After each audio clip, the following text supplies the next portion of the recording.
I hope that you enjoy listening to some of the stuff that's gone on in their lives. And I'm going to pass this down. Let me just kind of introduce everybody here for you. This is Larry and Jane Ann Guttridge. And Larry and Jane Ann, they were the first ministry team that was brought here when the church didn't even have a building. And we're going to talk a little bit about that. And Larry ministered here 24 years. So what a long time. So I got another 14 to go until I tie the record, and then, Lord willing, maybe I'll be here. And then longer.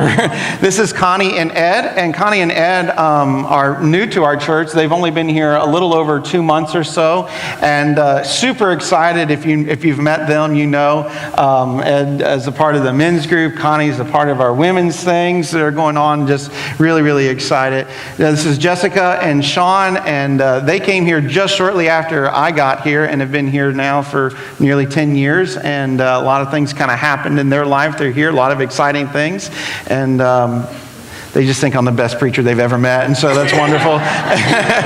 And then we've asked two of our high school students, so we've asked Rachel to come and Bryson to come and share a little bit about what this church has meant to them. And so I'm going to ask Larry to just tell us a little bit about what it was like.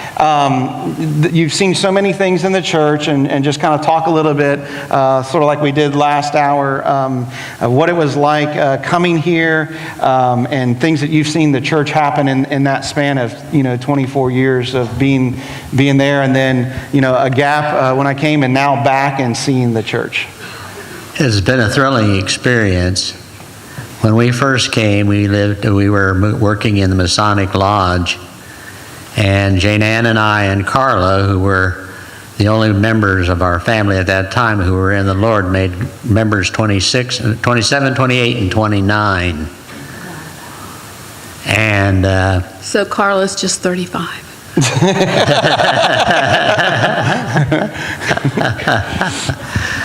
I know that's not true, and you're lying in church, so I'm just saying.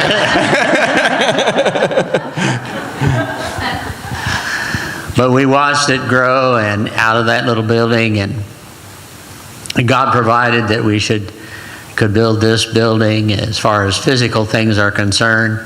When we moved into this building originally, it stopped right over there where that column is. That was the back of the building.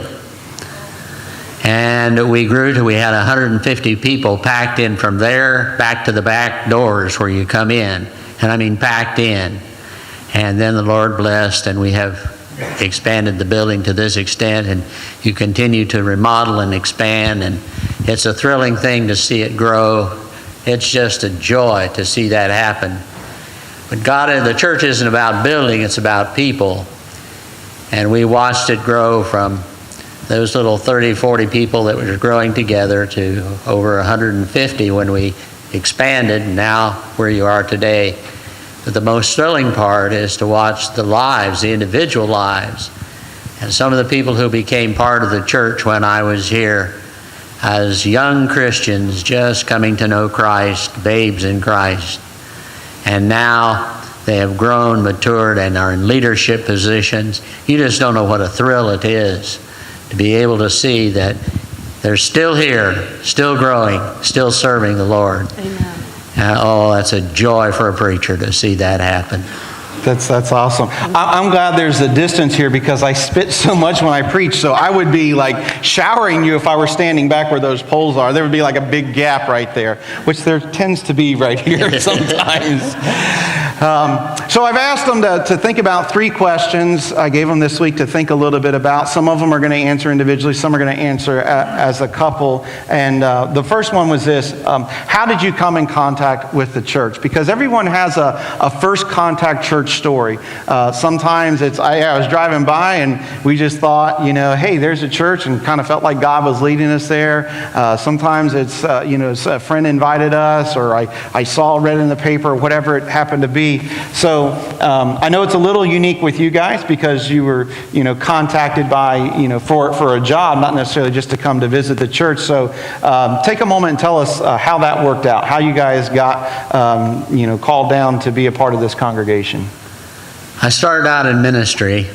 I was in a church up in Jacksonville before we moved here. And I had grown to the place in ministry. Steve shared with us a couple of months ago how discouraged that he was and some of the things that he went through at that point in time. And I was at that point in my ministry there. I was really discouraged. I was ready to pack my family up in a U-Haul and move back to Columbus where I'd grown up, put my furniture in my mother's garage and look for a job of some kind. And while I was wrestling with that, I thought I was trying to push my will on God. And while I was wrestling that, the phone rang, and it was the minister from First Christian Church in Fort Myers. And he said, "Larry, how would you like to come and preach in Lehigh?"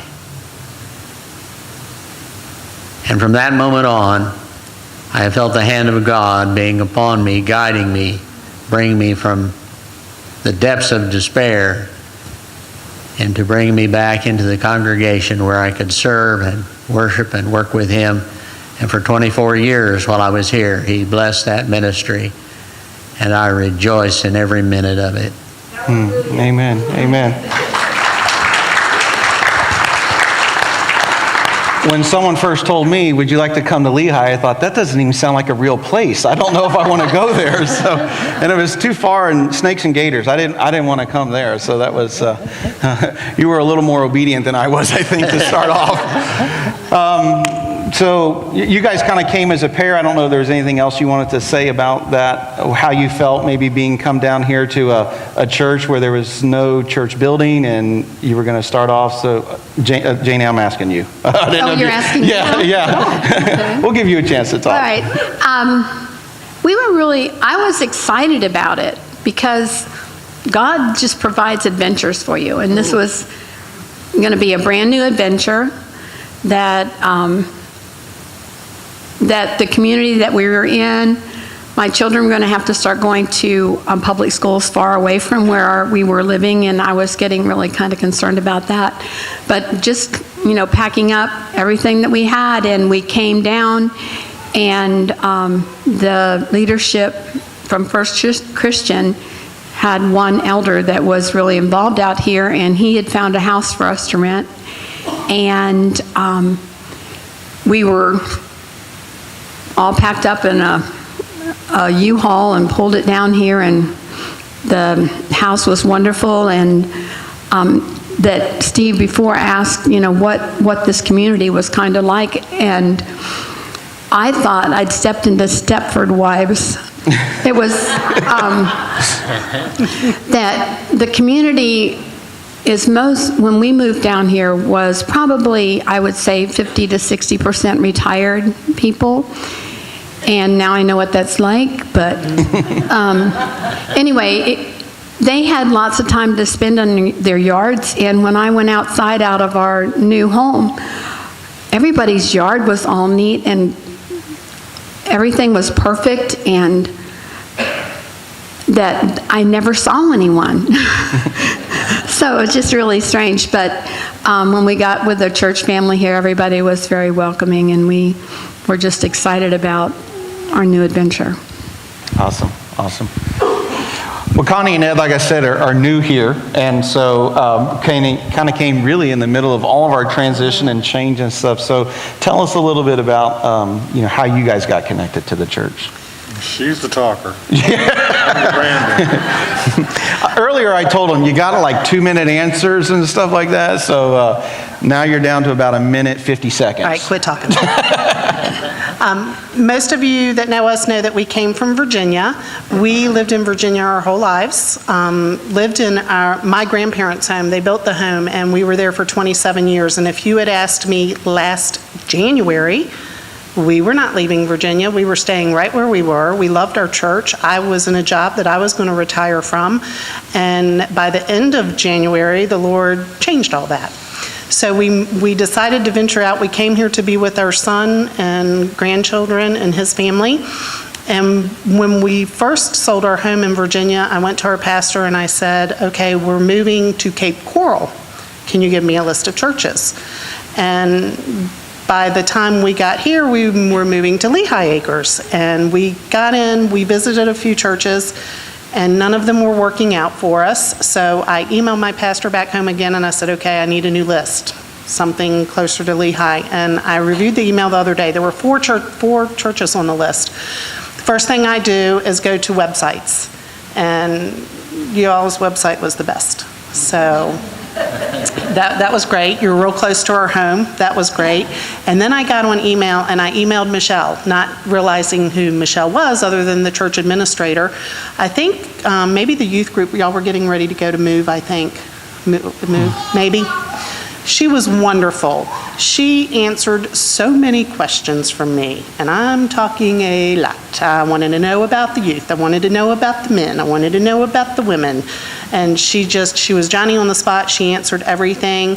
So we made the decision to come. Eddie works almost every Sunday, and this is how the Lord works.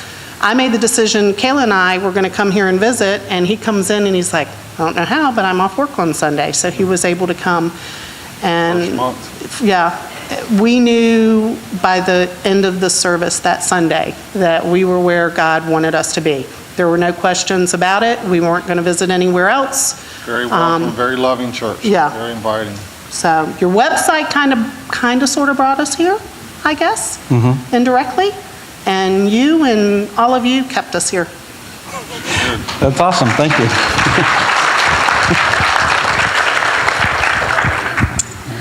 Well, for me, being born and raised Catholic, it was a big life change for me because that's all I knew from little to growing up was every Sunday I had to go, or Saturday night, go to Catholic church. And that, to me, was just something I had to do. I never knew the true meaning of God, or it's just a part of my everyday experience of, okay, now we have to go to church. So the first time I met Sean, I said, I'm Catholic. And I said, do you want to go to Catholic Mass with me? He said, yeah, I'll give it a try. He was born and raised in a Baptist church. Well, the first time I took him to Catholic church, I could look in Sean's eyes, and I kind of knew it wasn't for Sean. This standing up, sitting down, kneeling, just he wasn't too fond of that. He's like, no, this isn't going to work for me, so we need to find something that we can do and be a part of a church together, and I'll let him tell you the rest. So we decided we need to look for a church that would suit both of us then. And my sister, I think, knew somebody from the church in Fort Myers from the First Christian. So we came here and sat through the service and heard Steve preach and thought he was pretty funny, you know. I mean, he puts on the good act. And Ron and Jan Rogers came up and introduced themselves to us and started talking to us and took us to Beef O'Brady's. And we went out to dinner with them, and then we just started getting connected with everybody, and I started getting involved in different ministries here. We had started out with the baptistry and then worked my way into sound and now teaching with the kids, and that's kind of what got us connected. Awesome. Well, I'm a fourth generation here at the church. I have my great-grandmother, my mom, my grandmother. So I was born and raised in Lehigh, and I grew up in the church. My family, they were all missionaries from my great-grandmother all the way down, and now I'm going on a mission trip. But the first church I went to was First Christian Church in Fort Myers, and we were there for a while. Then we moved to the Nazarene Church, and that church was pretty good, but we had to move to Tennessee because my dad had lost his job, and he was up there for a while, so we had to move up to Tennessee. We lived there for about 3 years. We went to a church up there that was really big, but it just really didn't fit us.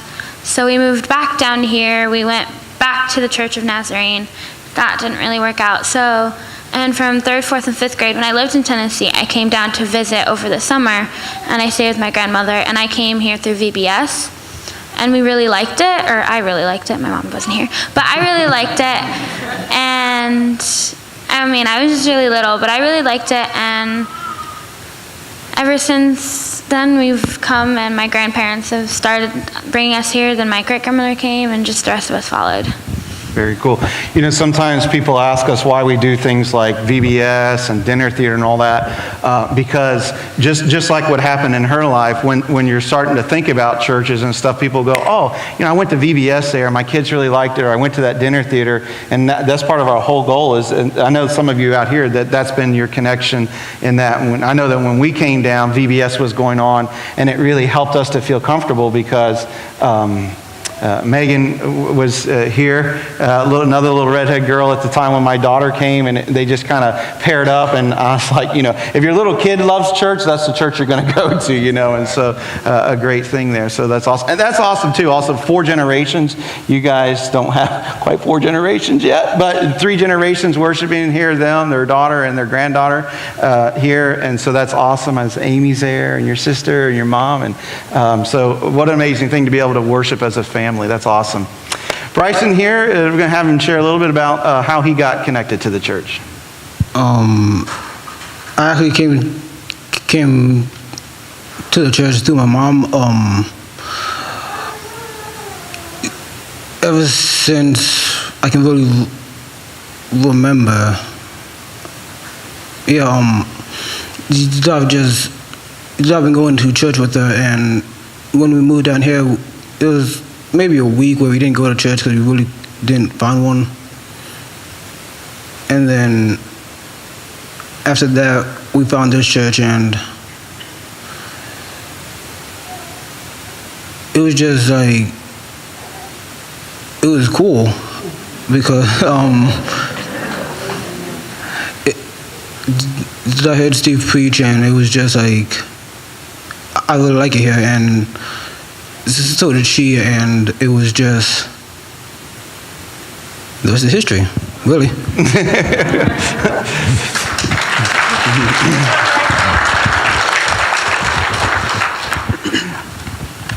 The other thing that we talked about a little bit was there's always a way in which a church impacts a person's life, maybe through a small group or something like that, that I can look back at different churches I've been in and thought, oh, this church and these groups helped me develop in that. And so that was a question that we asked. I just want to, how has this church been able to help you in your walk with the Lord? How has it increased that? How has it made that better? I mean, how's it made it different in any way? Well, I'll share a little story that'll help that. You graduate from school and you think you know all the answers about how to run a church and build a church and do all those kinds of things. And it taught me to trust in the Lord. Taught me really to lean on Him in faith, because I learned very quickly I couldn't do it, but He could. And one of the things that helped me to realize that was the purchase of this property. We were looking for a place to move out of the Masonic Lodge where we could find and build a permanent home. And we went to the corporation that was years ago. Some of you may ever remember the corporation. But they controlled everything in town, literally controlled it. And we went to them and we said, we need to buy a piece of property. And they said, this is the one for you, right there. And they said it's going to cost you $250,000. Now, remember, we're a congregation of about 50. And biting off $250,000, that just seemed overwhelming, and I just didn't see how in the world we could possibly do it. And the answer was really clear. We couldn't. But God could. Mm-hmm. And we prayed about it, put our name on the line. And then we started sending out little notices in the Christian Standard and in Lookout, and told them that we were building a new church down here and we needed help. And what the corporation did was allowed us to trade lots for cash. They didn't want money, they wanted lots so they could resell them. And so we wrote out across the country and said, are there people out there who have lots in Lehigh that they'd be willing to donate? There are people out there who have been paying taxes on them for years and had no intention of moving on them, and felt like they were stuck with them. And so they mailed them and donated them. We got a bunch that way. And then we divided this piece of property up on a little piece of paper in little squares, and then sold it across the United States to brothers and sisters in Christ, to give them a deed to a piece of property on Lehigh Acres Christian Church property. With the money they sent in, a $250,000 piece of property ended up costing $50,000. That is amazing. That is amazing. Awesome. We have an awesome God, friends, an awesome God. We do. Yeah. And all that happened in 2 years. Wow. Awesome. So we'll let you, how has the church impacted your walk with the Lord? Okay, as a parent and mother, it's really impacted me. Lehigh Church family has helped our family do life. This church raised our children to be loving, God-loving, and serving adults. When Carla, Eric, and Abby were going through the lovely junior high and high school time, they're loving adults that could lead them in God's way, that when we couldn't. Amen. And that was, we talk about the church and you all are the church. You are the people that lead these young people in a godly way and set examples for them. And I'm really excited for the years to come because my grandchildren are now here and that opportunity is still there. There's loving and God-fearing and God-serving people in this congregation that are there for them. And I can be one of those people too. Amen. So that's what Lehigh has done for me. Amen. Awesome, thank you. All right, quick version. Yeah, short. Short version. Like I said, we moved here from Virginia, moved here to be with our son, our oldest son, and his grandkids. So right after finding the church here, our oldest son called and said, guess what? I'm being transferred to Phoenix, Arizona. After being here for 12 years. Yeah, he's lived here for 12, 13 years. Had this conversation before we decided to move. No, Mom, we're never moving. We're staying right here. Florida. We love Florida. Come on down. Come on, we're not going anywhere. Phoenix, Arizona. So I was none too happy with that. I was upset with him. I was not real happy with God. I doubted everything. I knew that God led us here because the story from start to end of how he got us here has totally been God. But in that brief week, if you would have asked me that, I would have said, no way. Boy, did I make a huge mistake. But having found this church, and it was like we came here on a Sunday, and the next week he told us he was being transferred. And someone asked me yesterday, as a matter of fact, someone that knows my son that used to work with him said, so how is it? How are you adjusting? Because he's already left for Phoenix. They haven't moved everything. They moved right after Christmas. And I can truly say that being here, finding a church home is so important. And you're right, it is family. And even though we've only been here about 2 months, it's family. I feel like have known some of you for years and years and years, and it is well with my soul. And my son and his family can be in Phoenix, Arizona, but I have a family here, so I can honestly say it is well with my soul. Thank you. I just wanted to say, just having Connie get so connected and our daughter Kayla getting so connected right off the bat with the people and the youth here has really meant so much to us. And we have, just to put in the plug for the men's group on Saturday, 9 a.m., right here at church. There's about 5 of us, but we're praying that we grow and become better fellowship, better united. And so we look forward to many years here. Thank you.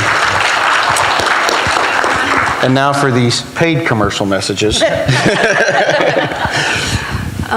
My walk began the minute I walked in here and started with this church, and then placing my membership as we did, and just joining a wonderful church family.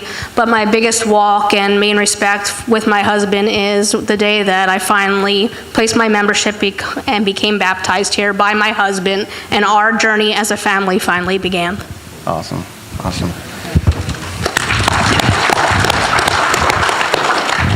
For me, I think my connection became a lot stronger because before, even though when I went to church, I didn't go steadily. I went off and on growing up, and I didn't get really connected. But when I came here, I got connected because Ron had got me involved and just started me with something small, like I said, with the baptistry, and then I moved up to other things that kept me connected more, and even more so now when we teach the children.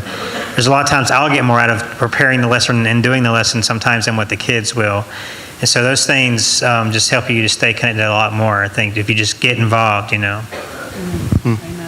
Thank you. Like I said earlier, I grew up in the church, so I've always known God, but it wasn't until I actually came here that my walk really began and that it strengthened. It was because of the friends that I've made from high school going up, like my friends like Emma and Katie and Peyton and Marissa and Megan. There's just so many of the girls here that have just helped me and just been there, and I think the friendships are really what help and our youth group is such a strong youth group, and I think that we're just all close together, that it's really what helps our walk with God is our friends and just everybody.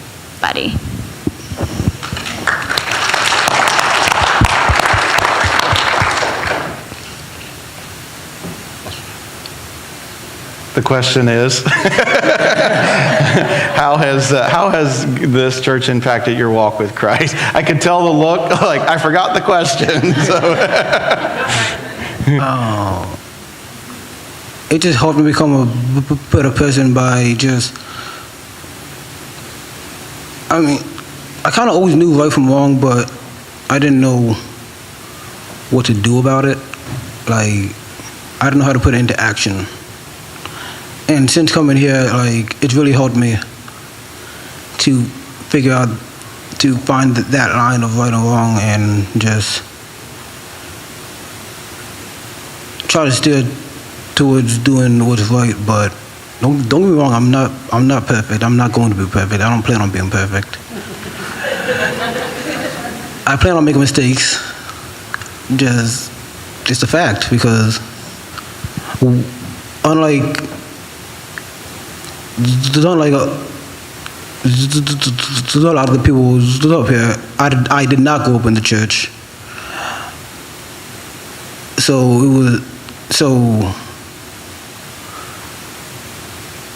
And when I came here, I was baptized. It was last year, I think it was. I was baptized by Braden. Thank you for that, Braden.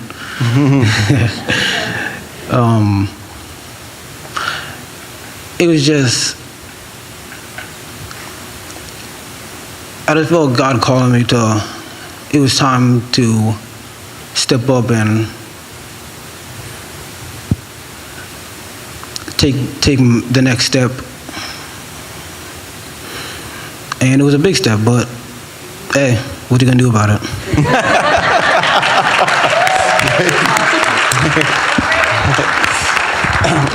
Soon down here, and I just have to tell you, this is one of the most loving young men I have ever met in my entire life, right? I mean, he will, I was saying to the last guy, I said, he'll hug you, he'll hug a tree, he'll hug a door, a chair. It doesn't matter. That boy loves to just hug and smile on people. I know we ran a little long. Let me ask just one more question. Just bear with us, because I really want you to hear some of the stories here. I asked them to share, the last question was, your fondest memory or the most memorable thing that happened, most touching thing maybe that happened here. And I know it's hard when you've been in the church for so long, so why don't you guys share with us your fondest memory of being here?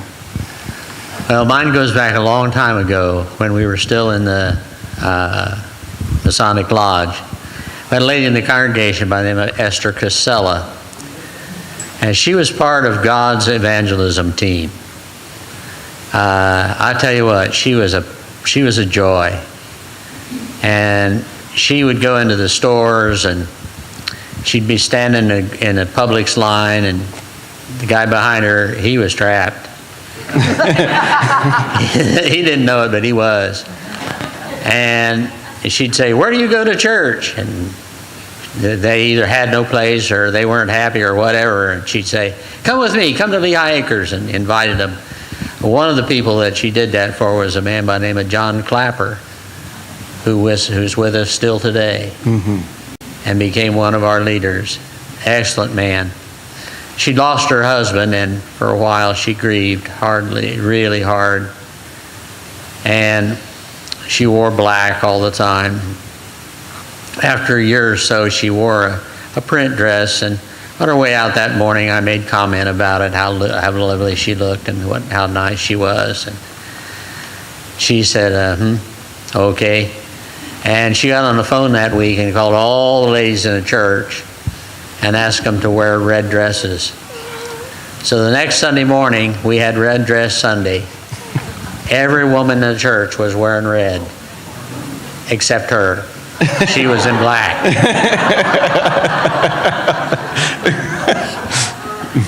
And the Mel Meyer that we talked about, who come from First Christian and has started the church, was part of our team still, and he'd done the communion meditation, walked in the back of the building, started up to sit down with his wife, sat down beside the red dress that he thought was his. He was one row short. And while I was preaching, now nobody else in the congregation noticed this, because everybody's wearing red, so they wouldn't notice. I noticed. His wife noticed. And while I was preaching, she kept looking over her shoulder.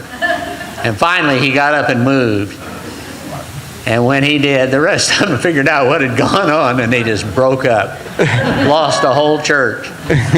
Larry, stop preaching.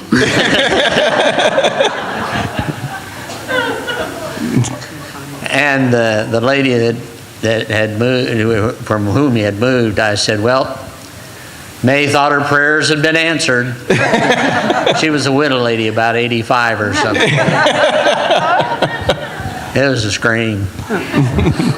But it was a real memory. And that lady was a real asset to the church. I tell you what, part of it. And she just invited people to come. That's awesome. My memory was that when we came to Lehigh and we went to this, we'd never seen that rental house that we were going to move into, and we had our U-Haul all packed up, and gentlemen from the church in Jacksonville, where we moved from, had come down with us. And when we pulled up to our new house, that there were people waiting there from the Lehigh church to help us unpack. And then when we went in the house, I started smelling something, and they had dinner in the oven for us, already prepared. And then I opened a pantry, and the pantry was full of Nabisco products and Carnation products, because a couple of gentlemen in the church just stocked our whole pantry. They worked for Nabisco and Carnation. Yes. And some of the Campbell's cans had Carnation on them, and Yes. They switched out some labels, but, you know. So anyway, but that has been the personality of this congregation, has been loving and serving. And we felt that immediately when we came. And that just having our house all ready for us, and they moved everything in, set up our beds, so that when we were ready to go to bed that night, we were all set. We were all taken care of, and we just felt loved. Thank you. So we've only been here a couple of months, but we share the same First memory. And we've created a lot of memories already, but the first memory was the first Sunday here. And like I said, I had been exchanging emails with Michelle. And when we walked in, being a mother, if you're a mother, you'll relate to this. We have a 14-year-old daughter. We have 3 other children out of the home. She's still with us. We walked in, and we were bombarded with people. The whole youth group. The whole youth group. Carla, Michelle, Derek, just made her feel so welcomed and embraced her, and embraced us too. Yes. But that is just a memory, because you want that for your family. You want to know that you've found some place. And we knew no one here in Lehigh at all. And as I said, we just found out that our son was leaving, and just the love that was shown on that first Sunday here. And then I urge you, if you're not involved, do life with this church, because there are memories just waiting to be created. And we are embracing that. We just, oh my goodness, I love being here. I want to be here more. Every night of the week. Every night, almost every night of the week, we're here. Well, there's a lot going on almost every night of the week. I had one person say to me once, if you want to know if a church is going to love you, watch how they love your children. And any church I've ever been to, I've paid attention to that. And I know my kids have been loved here, and that's how you know that we're loved. And not only mine, but you see that in yours as well. What's your guys' most memorable event here? Well, the obvious one I better say is getting married here in the church. So Yes. you got to throw that one in. But the more funny one would probably be when I learned that Jessica doesn't know left from right. The reason you'll understand in a minute is we had a fall festival and we had it over in the parking lot over here, and there was lawnmower set up with a trailer, and she sits in the back of the trailer and I drive, but I'm blindfolded, and she gives me directions. So she's supposed to tell me to go left, but she says go right, which is where Stephen Shell's van is parked. So I almost hit the van. Somebody comes running up beside me, grabs the steering wheel, yanks it the other way. We go over the parking pylon into the field, and finally we get it stopped. So that would probably be my more. And then if anybody did not know us then, they did after that moment. I was like, everybody's gonna remember us now, babe. No worries. Yeah. And yet they let me place my membership. Yes. We did have to increase our insurance premiums after that. I'm sure you did. I'm sure. I think for right now, it's what our future is going to look like here. Now having a family of our own and seeing this precious little girl who God blessed us with, and knowing that I'm probably going to cry, knowing that she's going to grow up in such a marvelous church family, it is really such a true blessing to us. That's awesome. Thank you. My favorite memories always happen when we're at Move and we go to Tennessee. Some of the funniest things happen where fall out of boats, we get pushed into a bush, or just different things happen. But my favorite memories are like when they're made with the church people but out of church. So I just have a really quick funny story. It's me, Katie, Marissa, and Megan. We're just driving, going out, and I have a car where it's raining and the windshield wipers currently aren't working. So it's raining and we're driving back home, and I am very bad when bad things happen, so I've been knocked to the back seat and Marissa takes over driving. And her house is off 82, so we had to go down back roads. And lucky for us, my grandparents had a squeegee in their car. So we're driving down the road, Marissa's just kind of hanging out there squeegeeing the windows, and we have to turn on the windshield wipers, but the back windshield wipers work, which doesn't make any sense. So she's out there just kind of squeegeeing, but those kind of things just make us so excited. And the bus ride back from Move is the best thing ever, with like everybody, and Batman, and where's Rachel, and just everything that we do is just the best thing ever. That's awesome.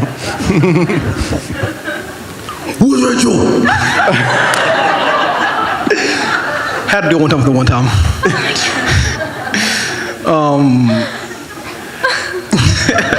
People are like, what in the world is he doing? Oh, man. So tell us your most memorable or funniest or time here.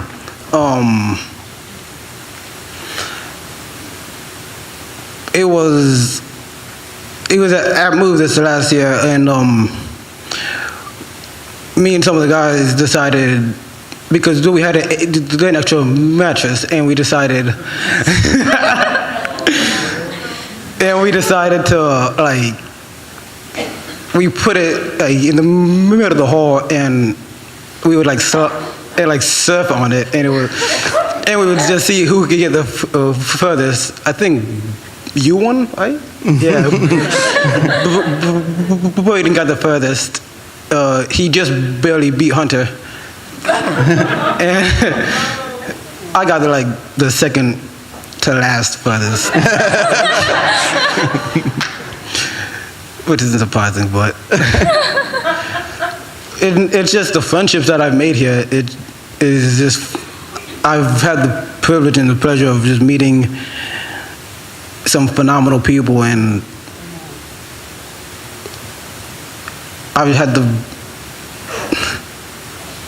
I've just seen some of these people, well, all of them actually, just grow up, and I've had the privilege of calling them my brothers and sisters, including this one right here. That's awesome. That's awesome.